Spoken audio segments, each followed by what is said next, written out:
I don't want no oil, a spoil in my shoreline. I like fish much better than crud.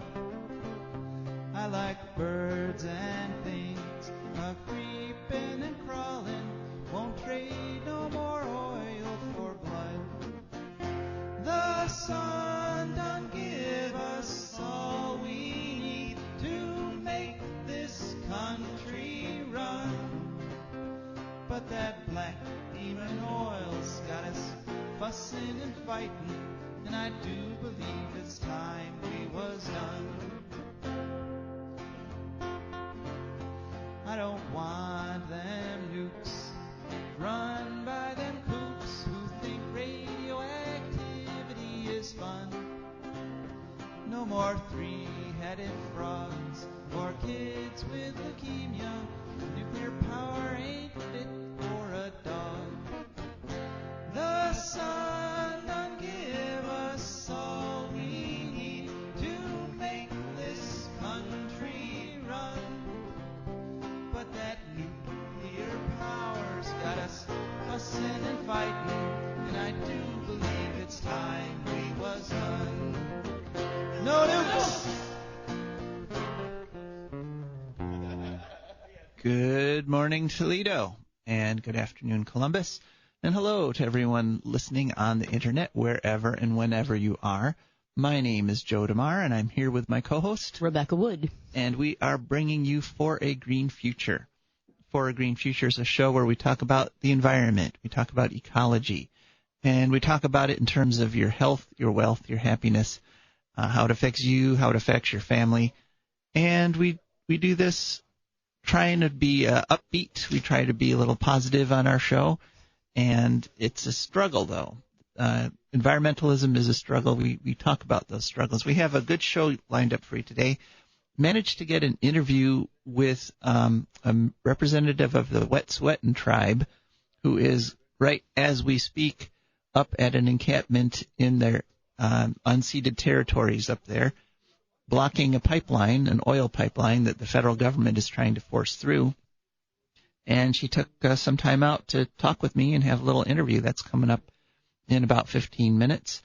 Then we're going to hear from our sponsors, and we'd like to hear from you, very much so, at 866-240-1065. That's 866-240-1065. This is a call-in show, and we really would like to hear from you this episode. This is the best show in Ohio, but it gets better every time that you call. So here we are in February, and the days are getting longer. The sun was actually up as we were driving in today, which is very nice. And it's also Black History Month, and so I thought we could start out the show talking a little bit about some famous black environmental activists, because this is not environmentalism. Sometimes environmentalists are criticized because they say, oh, it's just a bunch of well-to-do, middle-aged white people, that they're the only ones that actually care about the environment. Well, that's not true at all. There's a whole lot of people of color who actually get, how should I put this?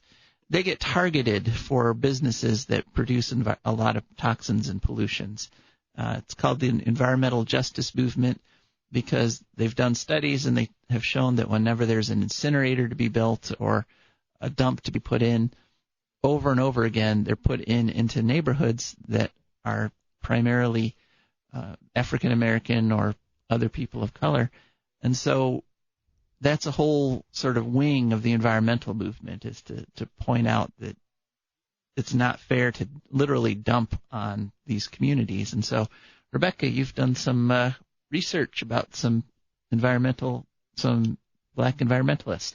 Well, I have. Mostly I read an article by somebody named, on the Greenpeace website, by somebody named Alice Karima Newberry, who had a list of 8 black environmentalists nationwide who sound kind of cool. There's, Savannah Harris. There's people in cities all over the country. Is that Harris? I think it is. Oh, Horn. Sorry, Savannah Horn. Most of these people are actually like founders of the organizations that they run. Seven Eye Horn, I believe, founded something called the Land Loss Prevention Project, which is trying to help small black farmers hold on to their land through public policy litigation and also promoting sustainable agricultural and environmental practices. I think there's all kinds of little stuff that the government pays farmers for to, leave up a windbreak here and there to prevent the erosion and things, let part of their land life follow, all that stuff. So you got to know about that stuff especially if you're a small family farmer. There's Chantel Johnson of Off the Grid in Color. She is trying to promote farm-raised food and birth coaching projects as birth coaching and community outreach as a way. A lot of this is, sort of food related, food brownfields related, that kind of thing. There's Tanya Fields with BLK Project, PROJEK. She's sort of utilizing the good food and food justice movements to promote small businesses and careers for women of youth and color. And then there's RuMap of Outdoor Afro, which tries to connect people to black history and the natural landscape and protect public lands. One thing they had was there was a guy named Horace King who was an architect who was born into slavery and did a lot of bridges throughout the South. I believe there's actually a Horace King bridge named after him. Mm-hmm. And that's the kind of thing. A lot of people don't stop and read those little plaques. Mm-hmm. I like the little plaques, but Yeah, they're interesting. They are, I think. Yeah. Let's see. Christopher Bradshaw of Dreaming Out Loud Inc. is trying to promote food sovereignty and access to healthy environmental areas. Peggy Shepard of We Act tries to connect people in North Manhattan to engage them in community-based planning. Like an example of this is they passed something called the New York City Council passed the Asthma-Free Housing Act, which I guess there's an issue with asthma in housing. A lot of people don't fix stuff, and they put in all kinds of horrible things. And then there's Janine Kayembe, who identifies as a black queer. She's with the Urban Creators of Philadelphia, who's trying to turn an old dump into an urban farm. Oh, interesting. Yeah. And lastly, Omar Freya. It may be Freila. There's a couple different ways to pronounce that, even Spanish. He's with the Green Worker Cooperative, and he helps incubate green business ideas. Great. So, it's a lot of stuff. They've done a very good job of connecting survival and welfare of people with the environment. Absolutely.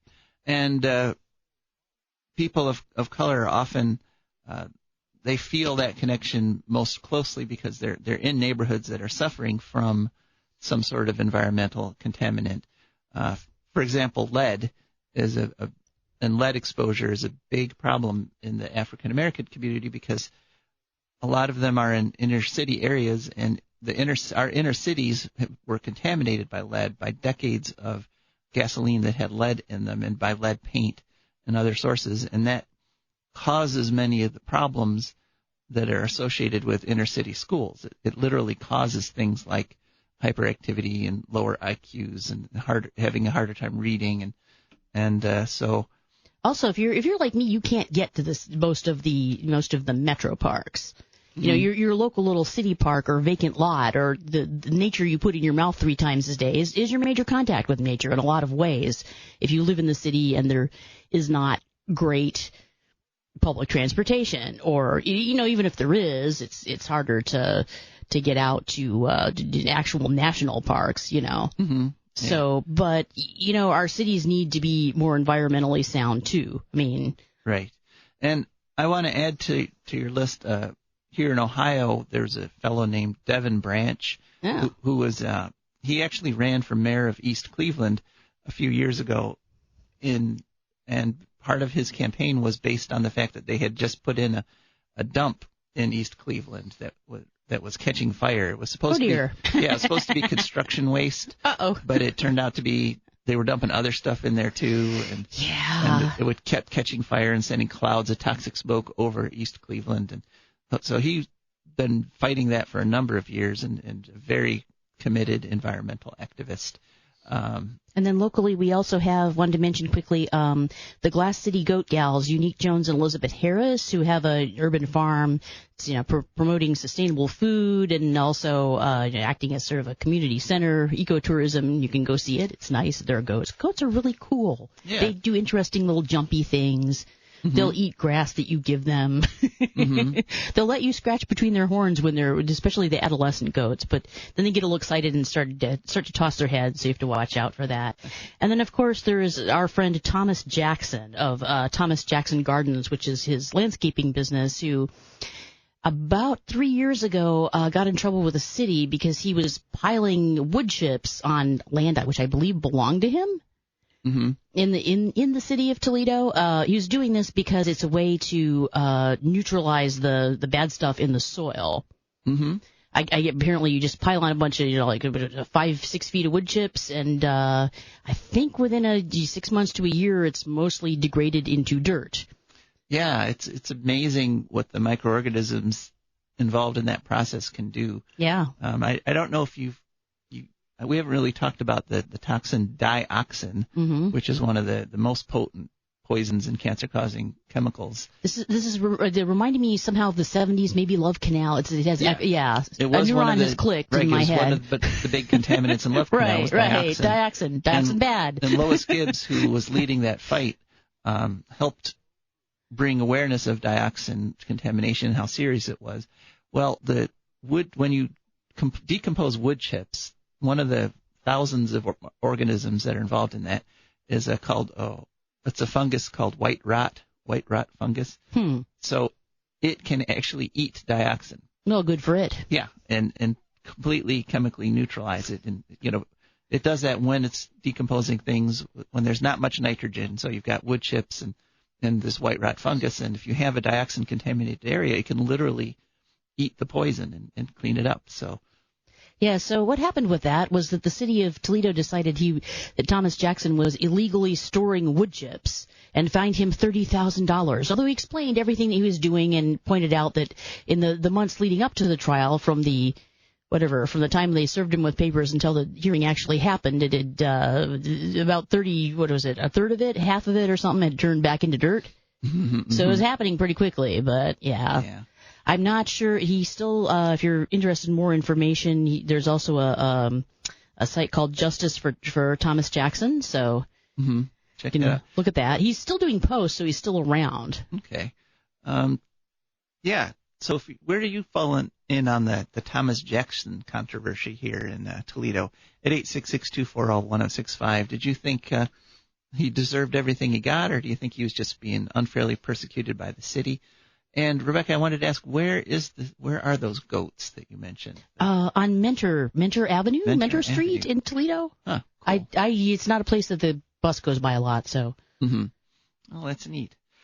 All right. Well, I think the main point we wanted to make here by talking about black environmentalists during Black History Month is that the environmental fight is literally a universal one. I mean, nobody is left out of this fight because it affects literally everyone. Ooh, and do we have time to talk about Ken Saro-Wiwa for a second?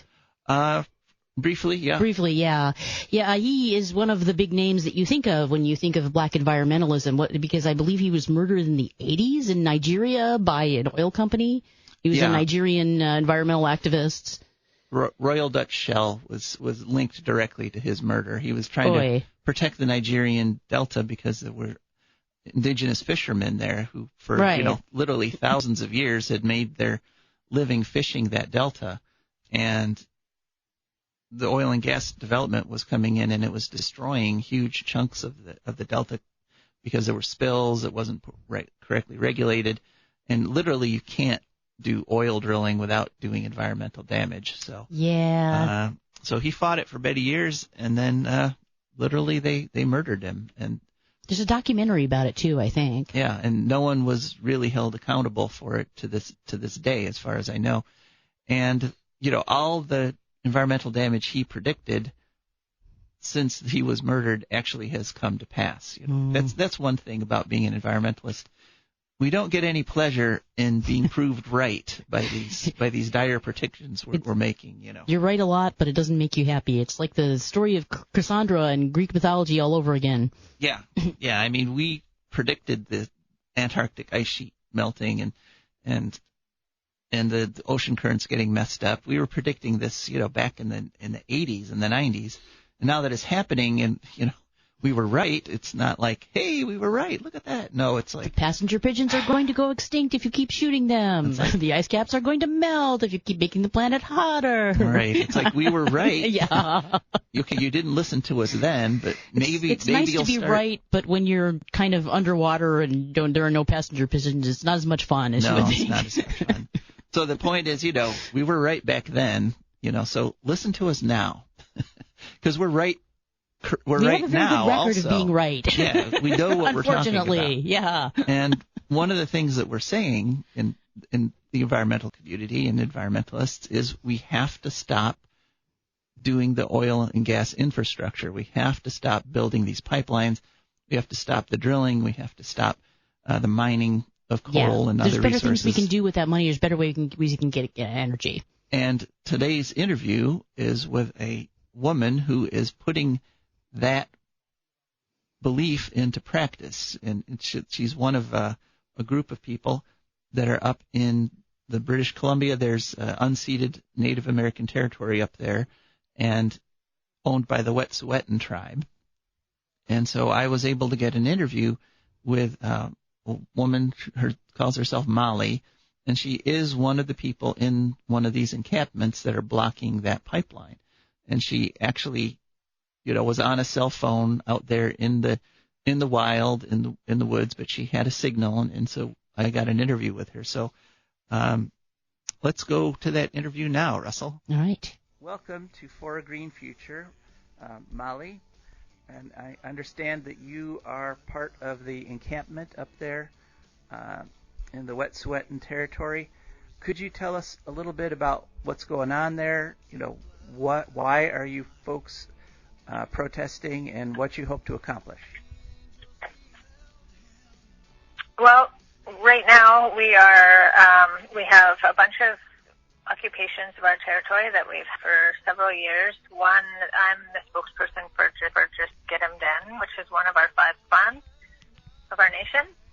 Mm-hmm. And we have had 3 camps occupations to resist the Coastal GasLink pipeline, but we've been occupying our territories for years, for the past several years. So we don't consider ourselves protesters. We're a sovereign Indigenous nation that are following our laws, our traditional system of laws and governance on our territories. And we have not provided free, prior, informed consent for a Coastal GasLink project to proceed. And so we've just experienced a number of different raids by the Royal Canadian Mounted Police, militarized RCMP, on our territories for the last week. Mm-hmm. Because of an injunction order, because of an enforcement order that was given by the provincial court. So you don't really see yourselves as protesting, you just see yourselves more as sort of living on your own land. Exactly, yeah. We're not protesting, because we disagree with something. We're just actually living our laws and living on our territories, and it's the state that feels threatened by that because they don't respect our decision-making. They're trying to abolish our governance system still since the time of contact, and they are profiting and attempting to put industry above our Indigenous rights and title to our land. Well, so what are you hoping to accomplish here in terms of this pipeline? Are you hoping that they'll basically just scrap the whole project? Yeah, we've never given consent for this project. We've told the investors of this company, and we've told the company and the province and the federal government that this is not approved, that it will not go through Wet'suwet'en territories. The communities have been in discussion for years about pipelines going through our territory, and and they just haven't been listening. And so now that there's actions all across, the nation and all over the world, they're starting to pay attention and realize that we were serious, that they can't just ignore us and our title to our territories and our rights and responsibilities as Indigenous people. Mm-hmm. Yeah. There hasn't been a lot of coverage of this in the United States media, but there is starting to be some notice taken now that a lot of the train traffic in Canada is actually being blocked by people who are sympathetic to what's happening to you folks. Right. So yeah, I mean, Trudeau made a public statement while he was over there. I think he's in Africa, that he's called for an end to the protests, but it doesn't seem like he's offering anything to it doesn't seem like he's offering anything to help end the protests. It seems like he just called for an end to them. Exactly, and that's been the prerogative of the provincial and the federal government this whole time, is that they're not taking responsibility or accountability for the fact that there is a land issue in question. Especially in British Columbia, none of the nations, the majority of the nations, have not signed treaties, have not ceded or surrendered our title to our territories, and specifically the Wet'suwet'en have won in the Supreme Court of Canada that we have never extinguished our title to 22,000 square kilometers of our territory. Mm-hmm. And so it's a precedent within even the Canadian legal system that we have title to our territories, that we've never extinguished it, we've never signed treaties, we've never ceded it, we've never lost it in war.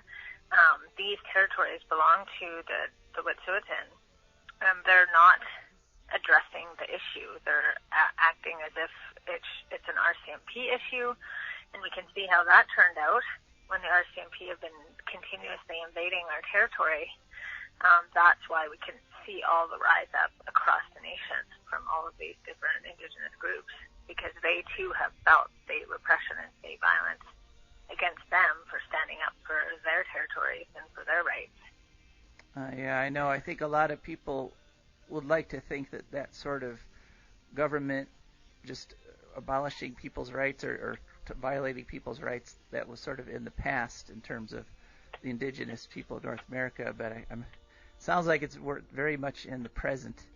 Could you describe? Oh, yeah, for sure. Could you describe some of the interactions you've had with the RCMP? RCMP, yes, thank you. Yes, they have. The Justin Trudeau has been saying, we have to follow the rule of law, but the RCMP have been violating their own rule of law and international law and human rights law ever since this started. So they've set up arbitrary exclusion zones all over our territory, preventing Wet'suwet'en people from accessing the territory. They prevented people from getting food and medical supplies. They've illegally arrested dozens of people in our territories. They have come in with militarized tactical teams. For 4 land defenders at the Gidimden camp, they had 8 teams, tactical teams, helicoptered in to surround the encampment for 4 Indigenous land defenders. So they're extremely excessive use of force with attack dogs and sniper rifles pointed on our people.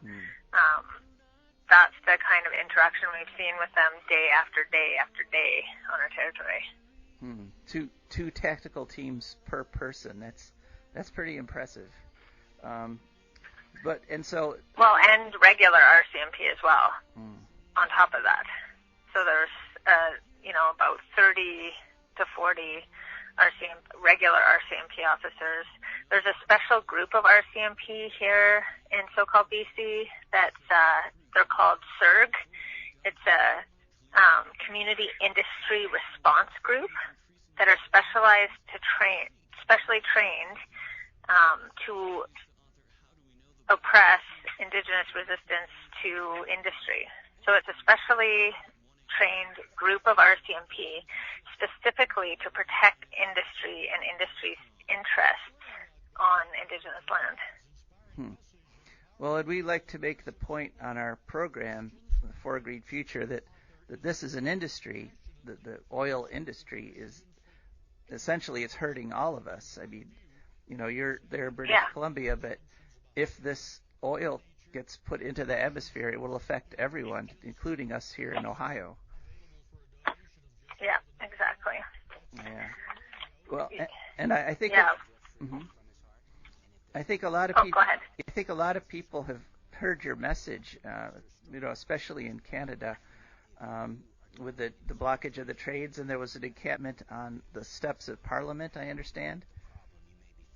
Yep, that's still there. Yeah. Oh, that's great. Yeah. Yeah.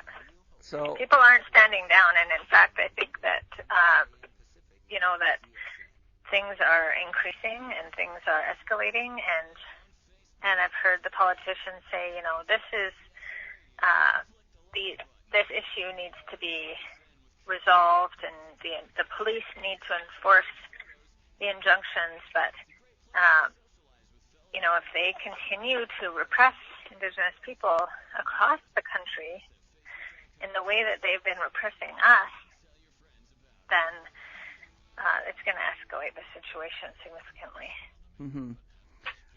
Yeah, I think a lot of people here in Ohio are a little uncomfortable with the whole idea of any sort of resistance to authority. But when authority, as you say, is violating the law, when they're violating your sovereignty and your rights as a nation, just continuing to exist is actually kind of resisting. Yeah, exactly. Yeah. So, what would you like the people of Ohio to know about what you're doing and why you're doing it? Because this is, for most of them, this will be one of the first times they've heard about what's going on over there in British Columbia. Right. I think that I would like people to know that this is something that affects everybody. That I've heard people say that because highways have been blocked, trains have been blocked, passenger trains have been blocked, that people are saying, why are we affected when it has nothing to do with us? But it involves everybody on two different levels, on several different levels. For one, the climate crisis affects everybody. And what we're doing is not just for us, but it's for everybody who relies on these pristine waterways that we still currently have. We can drink right out of the river, and we do. Wow. That's our water source. Huh. Our water is so pure that we have all of our occupations and all of the people that live on our territory, we drink from the river. We want to protect that. Clean water is becoming such a scarce resource in all of the world. The fires, the climate crisis that's happening, the salmon that are, getting close to extinction, especially in our territory, which is one of our staple foods and resources. There's so much at stake for our future that it does affect everybody. But it also affects everybody because this is an issue about title and sovereignty over land and our colonial history. And every single person who's not Indigenous to these territories is living on an Indigenous nation's land. And that needs to be recognized and reconciled within each community. And it's an issue that will keep coming up over and over and over and over again until it's resolved. Yeah, I think that right now in history, pristine water like you have there is actually more valuable than the oil that they're threatening it with, because it's been a long time since the Maumee River, which is what flows out here near Toledo, Ohio, has been that clean. We just had something here. It's a little embarrassing. They had a snow emergency here in Toledo because we got 1.5 inches of snow. I wondered if you could tell our listeners a little bit about what sort of conditions you're facing out there. I mean, what is in terms of temperature, in terms of snowpack? What's it like to be living in the encampments? Well, we have probably about, maybe out in the territories, it's about, 4 to 6 feet of snow pack in certain areas. We've had a ton of snow this year, a lot of precipitation, and which is great for us. We've also had really cold temperatures. During the height of when the RCMP were blocking supplies and food from our people out in our territories,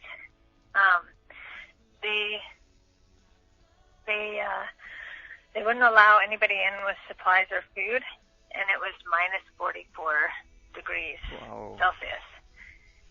Wow. So they were posing a huge threat to all of our people in our territories, in our camps, and blocking off any sort of medical or food supplies, and then arresting people who were set up camps to bring in supplies, who were hiking supplies in for these camps. So they ended up arresting 6 people at one of the humanitarian camps. They arrested 3 legal observers, 1 media person. They threatened to arrest all of the media people who were there and quarantine them off from what was actually happening, so they couldn't witness the arrests that were happening and the force that the militarized RCMP were bringing in. Wow. Well, Molly, I just want to say, thank you for everything you're doing there, and we'll do what we can on our program for a Green Future to let people know what's going on out there, and maybe we can embarrass Trudeau enough that he will do something more than just tell everybody to stop. I think there's been a lot of disappointment with him because he would talk, unlike Trump, who just from the beginning has said he doesn't care and doesn't believe in global warming. Trudeau said he does, but the actions he's taking, like pushing this pipeline through, kind of make that a moot point, what he says he believes. So that's right. Well, thank you so much for doing what you're doing. Hang in there. Any last words for the people of Ohio? No, I think just encourage people to find out more. We have a website, Yinta Access. It's YINTAH access.com, and people can find out and learn more about the issue and what's been going on. All right. Well, thank you very much, Molly. We're going to continue to follow what's going on up there, and like I say, hang in there. Great. Thank you. Thank you. Bye. All right. That was our interview with Molly, and it's just amazing to me how tough and determined these people are. They're withstanding well below zero weather, 6-foot snowpacks. They have to truck their supplies in, sometimes, as she said, by hand with backpacks. And they are actually, in my opinion, they're tougher than those RCMP guys who get dropped in by helicopter and have all the gear and the high-tech equipment. And these are people that are just basically putting themselves on the line to protect all of us from a technology which is hurting everyone. Which is the thing. I mean, there may be numerically fewer people of color in the environmental movement, but they do die more often, apparently. There was all those people, tribal members in Brazil who are trying to protect the rainforest, 2 guys in Mexico. That we've talked about, Homero. Yeah, it's getting pretty critical. And one reason I really wanted to get this interview on our show this week is because this is a story which is being ignored by the U.S. media. I can't believe how little there is about this really dramatic story, which has gotten more dramatic because sympathetic protesters, we alluded to it in the interview, sympathetic protesters all over Canada have literally stopped rail traffic in the whole nation of Canada. You can't get a train, across the country anymore because sympathetic other Indian tribes and protesters have blocked all the rail lines, and they've also blocked roads. They've blocked cities. This is a huge thing happening in Canada right now that most Americans have no clue that it's even happening. And there have been big protests in Niagara, or they're in New York. There are big protests planned, both there in Detroit. There's talk that if enough people show up, it might end up closing the border. Mm-hmm. Well, there's an interesting situation in the New York-Canada border because there's a native reservation that goes literally on both sides of the border. It's called the Akwesasne Mohawk Reservation. Okay. And so the Mohawk realize, and part of the reason they're supporting the Wet'suwet'en on the other side of the continent is that if the federal government gets away with violating the rights of those indigenous people in quote unquote British Columbia, that no indigenous person is going to be safe or have their rights respected anywhere on that continent. And this was the Prime Minister, Trudeau was the Prime Minister who made a big show about what he called reconciliation, which is, he said, we're finally going to come to terms with our shameful history of repressing indigenous peoples. And then we can repress them more, apparently. Yeah, but right after we're done repressing them with this time, then we'll, There was this little girl in my sister's daycare when my sister was a little kid who used to go around purposely thumping other children on the head, and then when confronted by the authorities, she would look at them and go, well, I was sorry. Which is a little what Justin Trudeau is doing, kind of. Yeah. He was sorry for several seconds. Well, let's hope this comes to a peaceful resolution, and let's hope that that'd be good. Ends with the end of the pipeline, the whole project, because this is another pipeline which is not going to benefit even the people of Canada. Mm-hmm. This is all just gas and oil that's going to go right over to Asia. Oh, great. Okay. So it's not as if it's going to help keep Canadians warm even. It's literally just somebody wants to make a ton of money selling greenhouse gas emissions to Asia. So, well, all right. But so we may be sorry about what's happening up in Canada, but we're not at all sorry that we have some sponsors for our show. Yay. And it's time to talk about them. Okay, For a Green Future is brought to you by the Wood County Park District. The Wood County Park District is a natural resources conservation agency. They protect natural spaces, maintain quality green spaces, provide engaging programming, and they teach people to love and respect nature, restore wildlife habitats, and lead outdoor adventures. Wood County Parks protects 20 parks and nature preserves around Wood County, which are open from 8 a.m. to 30 minutes past sunset every day of the year. And there's several ways to get in touch with them and find out what they're doing. One is you can call at 419-353-1897. That's 419-353-1897. Or you can check out their website, which is www.wcparks.org. That's wcparks.org. Or they have a nifty app that you can put onto your cell phone and check out anytime to see what's going on there. It's called WC Parks. Just go to your app store and search for it. WC Parks is a free app, and it will keep you updated on everything they're doing over there at the Wood County Parks. So now I want to, by way of public service, announce a few of the things that are happening at the Wood County Parks. And this isn't part of their paid advertising time. Giving them a freebie, are you? Well, I'm willing to give anybody a freebie who has an environmental issue, an environmental event that they want publicized. All they have to do is email me at joe@joedemar4agreenfuture.org. Very good. And unless we disagree with it, right. Well, I shouldn't say. We will most likely read it on the air. So then we'll try to get to it. So they've got just a few things. One thing today, 12:30 to 4:30, they're having intermediate orienteering over at the Bradner Interpretive Center, which is a fun thing, using a compass to find your way around. Then this coming Wednesday, the 19th, they have frog monitor training. They're going to train you how to recognize frog sounds. And so you can just walking through the woods, you can tell, how healthy the frog population is just by listening to what's going on there. Tuesday, the 25th, they're having something called Is Beekeeping is beekeeping for you. It's going to be at the J.C. Rothinger Memorial Preserve, which is on Oregon Road in Perrysburg. And they're going to teach you the basics of honeybee keeping, which is fun. And then finally, on the 26th, Wednesday the 26th, at the W.W. Knight Nature Preserve, they have Animals of the Nature Center. And they're going to talk about the center, the creatures, the resident creatures in the Nature Center.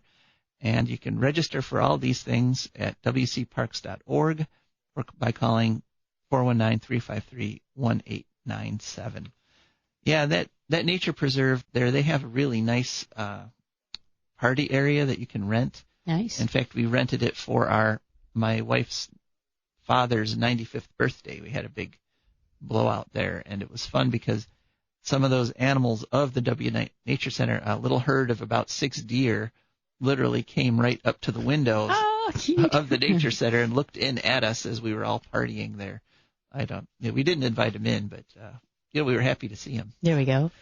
We should also mention that people can go to patreon.com to sponsor our show. Oh, did I forget to do that? You did.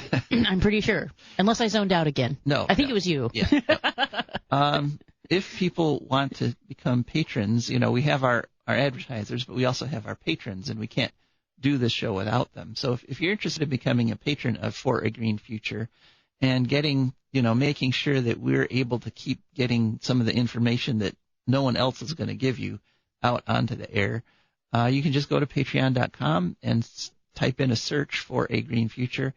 We should pop right up there, and you can sign up. It's very painless. It's just a small monthly donation that comes right out of your checkbook or checking account. You don't have to even think about it. And then you can just listen to this program with a deep sense of personal satisfaction, whenever you hear Rebecca and me on the air here. So that's patreon.com, and then search for A Green Future. All right. Well, now let's move on to the point in our show where we like to talk a little bit about environmental news. And there's a huge story that we haven't actually touched on in the show, but I wanted to talk about it this week because of a interesting connection with nature. And that is, of course, the coronavirus, which has created such a fuss all over the world. It's affecting the whole entire world economy because the Chinese are no longer going out and about and doing the things that require them to buy stuff from other people, and they're not making things. So there's shortages of manufactured items. There's backlogs of orders. The entire global economy is slowing down because China is taking this coronavirus so seriously and quarantining entire cities and entire regions. And I guess some people have died. Yeah, some people have died, and it's it has the potential to be a very serious disease. It's not, in terms of its fatalness, it's not as serious as the common flu, but in terms of its transmissibility, it's way more transmissible than a lot of other diseases. So a smaller percentage of the people who get this actually die from it than a lot of other diseases we're commonly facing, but a lot more people get it. But a lot more people get when it exposed. When exposed, and so it's a big threat. It could, if it got out of China and spread around the world, there would be large numbers of people who would pass away from it. So one interesting thing about this disease that's come out of China in the last week or two is that they now believe that it was originally put into the human population through the pangolin population. And pangolins are these really cool creatures. Cute little buggers. Seen on the facing book. Yeah, they are very cute. They're kind of these armor-plated things. They look kind of like dinosaurs, actually. But they're pink. Yeah, some are pink. Well, they look pink a lot of the time. Yeah, some are pink, some are black. There's some the brown. There's 8 different species. They're sort of like creepy little fairies, You can't decide whether is that really ugly or really cute. I don't know. You're right. It is right in that border, yeah. Ugly, cute border. Right. Some people love them. And I have to say, when they roll up, because what their defense is, they're these armored anteater sort of looking critters. When they roll up into these tight little balls, That's cute. It is, yeah. I mean, literally, you look like you could just take them and roll them, like use them like bocce balls. There we are. Yeah, but the pangolins are being hunted. They're already getting very close to extinction in Asia because Chinese and Vietnamese consider them a delicacy, and so in 2016, trade in pangolin meat was banned. But there's still a huge black market for it, and something called the wet markets, which are over in Asia, where you can go buy any sort of wild animal you want to eat or chop up or use parts of for medicinal or religious or regions. And so it appears that somebody bought an infected pangolin and went home and cooked it and ate it. But in that process, they contracted the first human case of the coronavirus, which has caused all this problem. Which didn't that happen with Ebola and or AIDS too? Something to do with monkeys. It was probably people eating monkeys. It was Ebola, and in Ebola's case, it was bats. Bats, okay. Yeah, that they I think monkeys were at least suspected for a while, but perhaps they turned out not to be what it was. Well, monkeys also get the Ebola virus, right? But these are all examples of people interacting with the natural environment in a negative way. Yeah. If you hunt a species near extinction, you put a ton of stress on it. The animals, they're left because there's so few of them. They're not as healthy. They're really stressed out. They've been probably dodging hunters their entire life. They're more likely to get ill. They're more likely to contract something like this. If you have a big, healthy population, the ones with diseases are the ones that get caught by predators or they don't survive. When you're down to just a few left, every one of them is susceptible to something serious like this. So they put stress on the pangolin population, and the pangolins have started to get sick, and then they kept eating them, and it's really just an illustration of how we really are all connected. I mean, these pangolins, all they want to do is eat termites. Right. That's their main source of food. It's their whole thing. And they protect the forest from outbreaks of termites, because termites are voracious. They will turn a forest into a desert if you let them. But luckily, pangolins are voracious too. Right. Oh yeah, pangolins have huge appetites. One pangolin can eat like 70 million termites a year. That's the estimate. They're also really cool in that the Chinese pangolins dig these huge burrows under the ground, big enough for a human to stand up in. Wow. That's how big they are. Wow. And in fact, we have the superstition, the whole joke about digging a hole to China here. Well, the Chinese believe the pangolins actually do that. They literally, it's Chinese folklore that cool. the pangolins, when they dig their holes in the winter and sort of disappear into them, they're traveling all over the world and popping up. Could be. Like, Times Square, pangolin could pop up there. That I'd like to see. I'd like to see that. Yeah, that would be cool. It was a bit like, didn't they say that wombats were like the big heroes of the Australian forest fire because other animals were going down their burrows to be safe? Yeah. So all these cool animals that are being relentlessly eaten, we have only ourselves to blame for the coronavirus, because we should not be harassing the last few pangolins. We should give them reserves. Ebola and AIDS happened because we're sort of pushing farming into areas that haven't been farmed before, right? So a lot of people are going into places where they haven't been before. There were some local people, but they knew what to leave alone, and they had some immunities, you know? Mm-hmm. Yeah. I mean, that's a lot of this. Is people are searching harder. They're trying to get those last few. What's something I can exploit? I'll go looking. Oops, I found something I didn't want to find. Right, and so they're opening themselves up to exposure to new diseases. Yep. So, unfortunately, this is how things are going all around the world right now. And maybe one bright thing out of this, maybe pangolin meat will be off the menu now in Asia, because people might be afraid that they're going to catch coronavirus, that might be good. So that would be a silver lining in all this disaster. But we know that somehow we're going to figure all these things out, and we're going to escape And how do we know that, Joe? Well, because, Rebecca, every week we get a letter from the future. Oh, wow. Yeah, my great-great-granddaughter from the year 2300 sends us a letter, and here's this week's letter. Dear GGG, that's her nickname for me, back on Earth.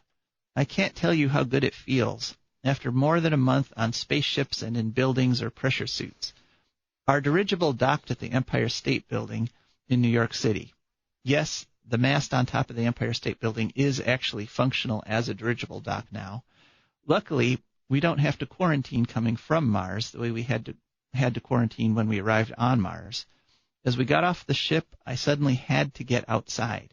I pushed past the other passengers, burst through a crowd of reporters and curiosity seekers, and literally ran to the elevator and then out into the sunlight. I ran out into the street, flung my arms out, and spun around, drunk on the clean, crisp air and sun.